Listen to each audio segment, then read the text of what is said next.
if you're looking for better options, better milk options to offer to your toddler after one, please watch the whole of this video.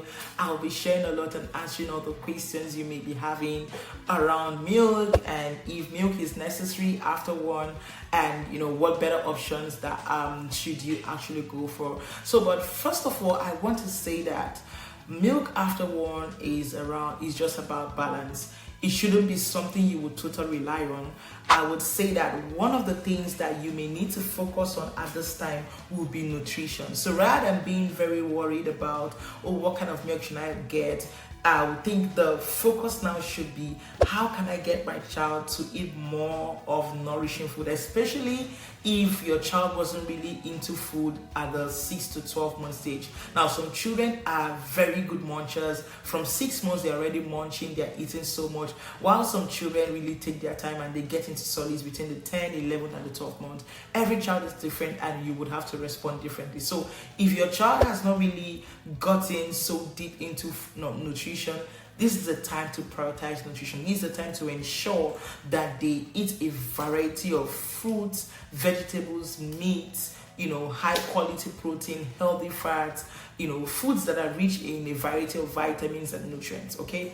But other than that, if you are looking for milk, I would say the sourcing is very, very important. So for whole milk, before we talk about the kind of milk to go for, I would want you to, think about, as you offer milk, be very mindful so that, there are no nutritional imbalance.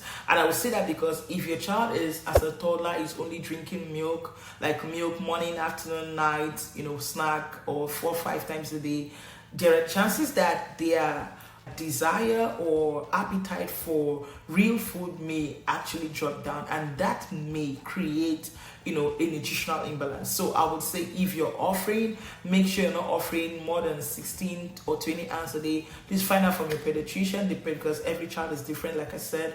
But be careful of the amount you're offering and how you're offering. So I would say, make sure your child eats a nourishing meal before milk. So offer meals before milk, so that they've eaten and the milk is just a follow on, okay, or an add-on. Now, we're talking about what kind of milk should you get. The first one, some parents want to just go into whole milk. Some want to just, some want to look for a better toddler milk. I'm just going to tell you the better options there. It's up to you to decide, because you have your pediatrician, and every child is different. Children react differently to different kind of milk. So I would say that I'm just going to tell you some better options, but it's left for you to decide what you would want for your child, okay? So we have plant-based milk. So I'm starting with plant-based milk just in case your child is sensitive to dairy, whether it's goat milk or cow milk, and you're looking for a good plant-based milk. This brand here called Kiki is the one I use for my son. We are not sensitive to dairy, but I just wanted something that was a little bit dairy-free, since we are an almost dairy-free kind of family. You can use them. I love that they use a variety of good ingredients like hemp seeds, like macadamia nuts, and all of that. So if you're looking for a dairy-free option, this is good. If you want, you can add, sometimes I just add some vitamins inside the milk and I give it to my son if I feel like I want to add like vitamin D during winter moments, or during winter times I want to add vitamin A or vitamin C. I can just add it in and it's not a problem. Okay, so that's all.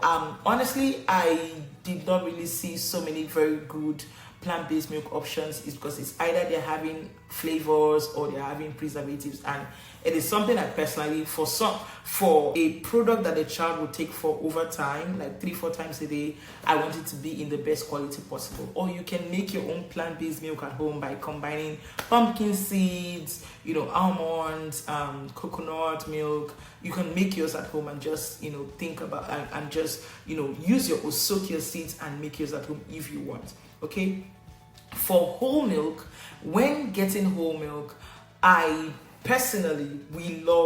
love either the raw milk or the low temp pasteurized milk. That is because I want to make sure we are getting, as much nutrient as possible from the milk. Now, if you do not take raw milk or your family do not take raw milk, that's totally fine. This brand here called the Kalona brand, I love them because they are low temp pasteurized. So it is not, they don't heat up all the nutrients. It is slowly pasteurized to retain the nutrients, and so your child also gets the benefit. So you can do the Kalona milk. I also love this milk from Alexandria Farms. They are amazing. You can see the cream at the top. It's also A2, which means it's easy to digest. It's easy on your child's tummy, and it is grass-fed. It is organic, and it's their cows are being treated on a very good diet, following good standards. I love the Maple Hill. They are also good. It is pasteurized, but it is also a good option. And I love that they're grass-fed, their cows, they follow regenerative farming standards. And it is something that you can definitely offer to your child. So let's talk about toddler formula. So for toddler formula, I love the Aussie Bobs. I'm going to put a picture here. It's called Aussie Bobs.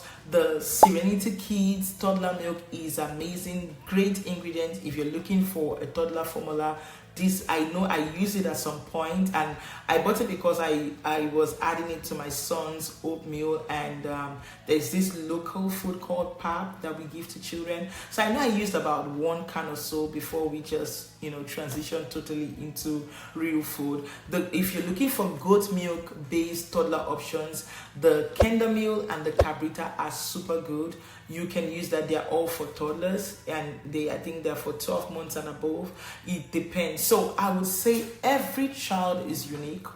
You may want to study your child, but I would say your eyes and your focus should be on nutrition. The reason why I am re-emphasizing this is that sometimes when you see your child taking milk, you're like, okay, you've had milk, and you may not really give so much attention to the nutrition part of it. So I would say your first focus should be nutrition.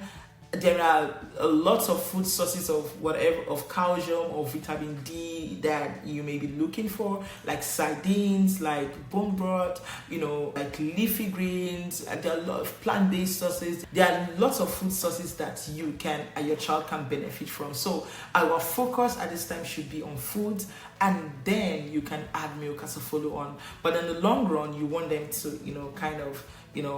fade off from milk and only take milk when necessary. So I would land by saying that it is about balance.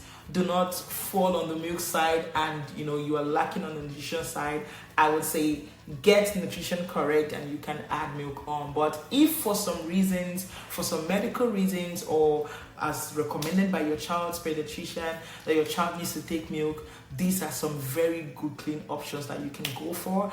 And as things get better, you can continue to introduce foods and make sure your child eats from a very good nutrient dense diet. But no pressure. I understand that children are different, and it could look different for different parents. So I would say in my previous video, focus more on the child that is in front of you. So if the child in front of you at this point is needing lots of milk and your doctor has said, okay, provide milk, but have a good exit plan, right? So have an exit plan to say, okay, even though we are taking milk, I am working towards nutrition, and I think that should be better. So if you're looking to learn about nutrition for your child, I have a course that is launching in November, and you'll be learning a lot about puree to finger food. So even if you're no longer doing puree and you're doing finger foods, this course will teach you a lot about your child's nutrition, how to ensure, how to shop, how to get your food sources from how to get supplements, how to get food sources, instead of using supplements. And, you're also going to learn about supplementation. You're also going to learn about, how to combine foods to make sure your child eats a balanced diet. And it has a couple of recipes as well that are very, very nutritious. So if that is something you want to learn more about, please drop a comment in the chat. I will make sure there is a link that you can, join the wait list on in the description box. If you have any question, please feel free to reach out. I am always here to answer your questions. Thank you so much for listening, and I hope you found this very helpful. I look forward to hearing your questions, and I'll see you in my next video. Don't forget to subscribe and share this video with any toddler mom who needs some guidance on milk and food after 1 year. Thank you so much. Bye-bye.